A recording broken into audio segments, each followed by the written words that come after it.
savais pas.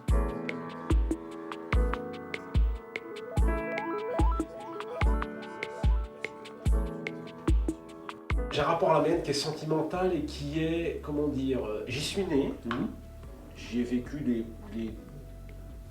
2 premières années de ma vie, à Ménil. Je suis le fils du dernier boulanger de Ménil. D'accord. Après, j'ai eu un rapport à la Mayenne qui était un rapport essentiellement d'enfants qui venaient passer ses vacances en Mayenne, chez ma tante. J'étais en vacances à la ferme, je faisais les travaux de la ferme.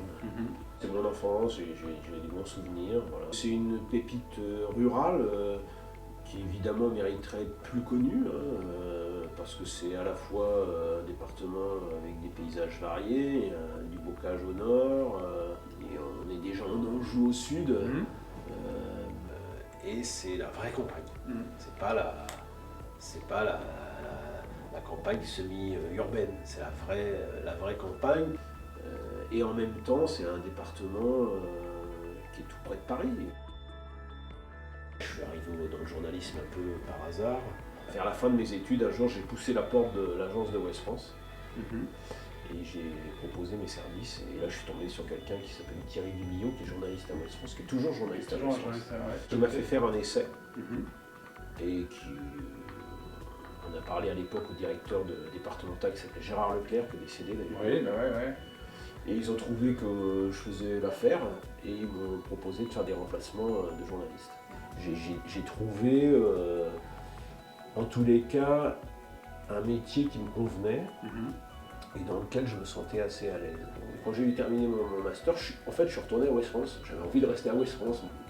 Et puis le hasard a fait que le Parisien m'a contacté. À l'époque, il relançait le titre et j'ai été embauché au Parisien. Fin 89, je suis rentré au Parisien. J'ai été grand reporter politique sur le terrain pendant 15 ans. Je l'ai fait au Parisien pendant quasiment 10 ans. Et je l'ai fait ensuite au Figaro comme grand reporter, où j'ai suivi, où j'étais en charge de Matignon. Donc j'ai suivi d'abord Dominique de Villepin quand il était Premier ministre, puis François Fillon quand il était Premier ministre. Et ensuite j'ai quitté le journal. Je voulais travailler dans un journal qui s'appelait le Journal du Dimanche, j'adore ce journal, et j'ai été rédacteur en chef politique du Journal du Dimanche. Pendant 5 ans. Pendant 5 ans.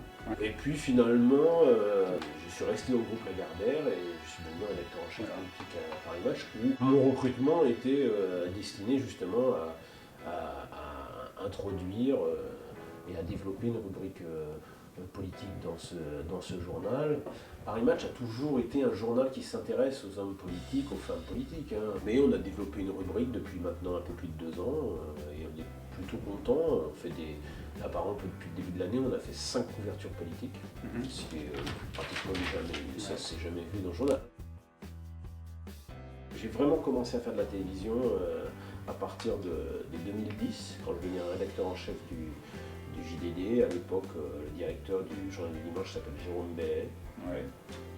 Il a été producteur de l'émission C'est dans l'air. C'est dans l'air, d'accord. Et là, lui, il m'a fait venir dans son émission comme chroniqueur, comme un des chroniqueurs de l'émission. Et puis depuis l'été dernier, depuis 2016, je suis éditorialiste BFM TV dans les tranches du soir. Là, en fait, je fais aussi bien, où là c'est un exercice très varié, c'est de la chaîne info, donc c'est aussi bien de l'interview que de l'édito, du commentaire en direct d'événements politiques, et ça manque pas en ce moment. Donc là, on est un peu, je dis toujours cette expression qui m'amuse, je suis devenu finalement un marathonien de l'info. Parce que c'est vrai que mon travail, il y a Paris Match. Il y avait Paris Match le jour, BFM le soir. Puis il y a une troisième dimension qui s'appelle les réseaux sociaux, que j'ai découvert en 2011. En fait, il y a un événement très précis qui fait que je découvre Twitter, c'est l'arrestation de Dominique Strauss-Kahn.